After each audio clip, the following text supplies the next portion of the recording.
Pineapple kesari bath. ನಾನಿವತ್ತು pineapple kesari bath ಮಾಡೋಣ ಅಂತ ಒಂದು 2 ಲೋಟ ಬೆಂಗಳೂರು ರವೆ ತೊಗೊಂಡಿದ್ದೀನಿ. ಈ ರವೆನ ತುಪ್ಪ ಹಾಕಿಬಿಟ್ಟು ಒಂದು ಕಡಾಯಿಯಲ್ಲಿ ಚೆನ್ನಾಗಿ ಕೆಂಪಗಾಗೋ ಥರ ಹುರ್ಕೊಳ್ತಾ ಇದ್ದೀನಿ. ಚೆನ್ನಾಗಿ ಕೆಂಪಗೆ ಹುರ್ಕೊಂಡಾದ್ಮೇಲೆ ಅರ್ಧ ಹೋಳು ಪೈನಾಪಲ್ ತೊಗೊಂಡು ಈ ಥರ ಸಣ್ಣಕ್ಕೆ ಹೆಚ್ಕೊಂಡಿದ್ದೀನಿ. ಇದನ್ನು ಇವಾಗ ಒಂದು ಕಡಾಯಿಗೆ ಹಾಕೋಣ ಬನ್ನಿ. ಒಂದು ಕಡಾಯಿ ದಪ್ಪ ತಳದ್ದು ಒಂದು ಕಡಾಯಿ ತೊಗೊಂಡು ಇದರೊಳಗೆ ಹಾಕಿಬಿಟ್ಟು ಇದಕ್ಕೆ 2 ಲೋಟ ನೀರು ಹಾಕಿ ಚೆನ್ನಾಗಿ ಬೇಯಕ್ಕೆ ಬಿಡಬೇಕು. ಪೈನಾಪಲ್ ಚೆನ್ನಾಗಿ ಬೆಂದಮೇಲೆ ಅದಕ್ಕೆ ನಾವು 2 ಲೋಟ ರವೆ ತೊಗೊಂಡಿದ್ವಲ್ವ, ಮತ್ತು 2 ಲೋಟ ನೀರು ಹಾಕ್ಕೋಬೇಕು. ಅಲ್ಲಿಗೆ 3 ಲೋಟ ನೀರು ಹಾಕ್ಕೊಂಡ್ರೆ ಸಾಕಾಗುತ್ತೆ. 3 ಲೋಟ ನೀರು ಹಾಕಿ ಮುಚ್ಚಿ ಚೆನ್ನಾಗಿ ಬೇಯ್ತಾ ಇರೋ ಹೊತ್ತಿಗೆ ನೋಡಿ ಈ ಥರ ಕುದಿ ಬರಬೇಕು. ಬೇಯ್ತಾ ಇರೋ ಹೊತ್ತಿಗೆ ಇವಾಗ ಪೈನಾಪಲ್ ಸ್ವಲ್ಪ ಬೆಂದಿದೆ. ಈಗ ನಾವು ಹುರಿದಿಟ್ಕೊಂಡಿರುವಂಥ ರವೆನ ಈ ಥರ ಸ್ವಲ್ಪವಾಗಿ ಸೇರಿಸ್ಕೋಬೇಕು. ಒಂದೇ ಸಲ ಹಾಕಿಬಿಟ್ರೆ ಗಂಟಾಗುತ್ತೆ, ನೋಡ್ಕೊಂಡು ಹಾಕ್ಕೊಳ್ಳಿ. ಸಿಮ್ಮಿಗೆ ಇಟ್ಕೋಬೇಕು ಉರಿನ. ಈ ಥರ ಹಾಕ್ಕೊಂಡು ಈ ಥರ ಹೂರಾಡಿಬಿಟ್ಟು ನೋಡಿ ಈ ಥರ ಒಂದು ಹದವಾಗಿ ಹೂರಾಡಿಬಿಟ್ಟು ಇದನ್ನು ಒಂದು ಮುಚ್ಚಳ ಮುಚ್ಚಿ ಬೇಯಕ್ಕೆ ಬಿಡಬೇಕು ಒಂದು 5 ನಿಮಿಷ. ನಾನಿವಾಗ 5 ನಿಮಿಷ ಬೇಯಕ್ಕೆ ಬಿಡ್ತಾಯಿದ್ದೀನಿ.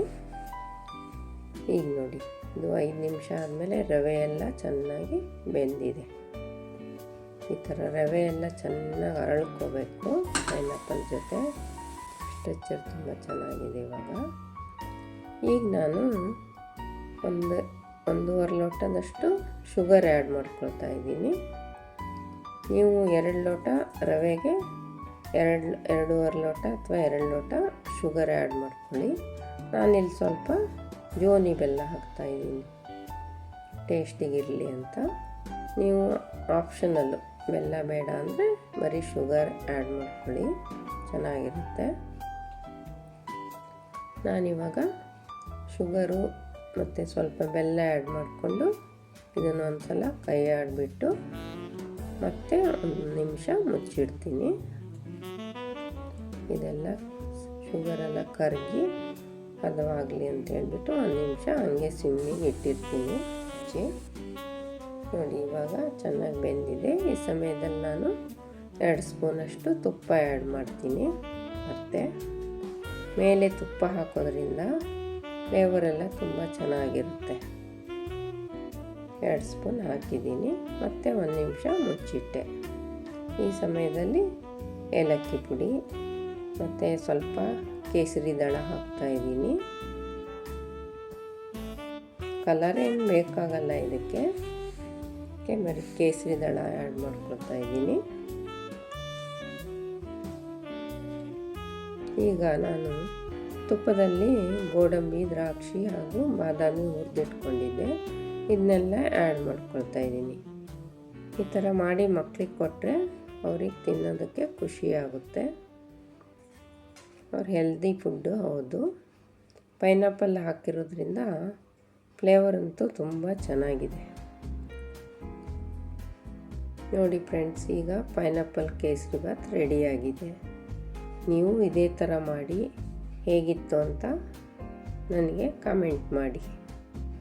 ಚೆನ್ನಾಗಿದ್ದರೆ ಲೈಕ್ ಮಾಡಿ ಫ್ರೆಂಡ್ಸ್, ಮತ್ತು ನಿಮ್ಮ ಫ್ರೆಂಡ್ಸಿಗೆಲ್ಲ ಶೇರ್ ಮಾಡಿ.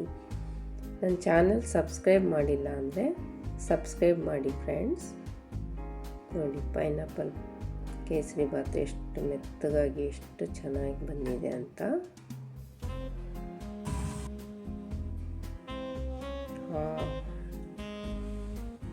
ತುಂಬ ಚೆನ್ನಾಗಿದೆ. ಟೇಸ್ಟ್ ಮಾಡೋಣ ಈಗ. ನೋಡಿ ಟೇಸ್ಟ್ ಮಾಡ್ತಾ ಇದ್ದೀನಿ. ಸ್ಟ್ರೆಚ್ಚರ್ ಅಂತೂ ತುಂಬ ಚೆನ್ನಾಗಿದೆ, ಕರೆಕ್ಟಾಗಿ ಹದವಾಗಿ ಬೆಂದಿದೆ. ಮೇಲೆ ತುಪ್ಪ ಹಾಕಿರೋದ್ರಿಂದ ಕರೆಕ್ಟಾಗಿದೆ. ಲೈಕ್ ಮಾಡಿ ಫ್ರೆಂಡ್ಸ್. Thank you friends.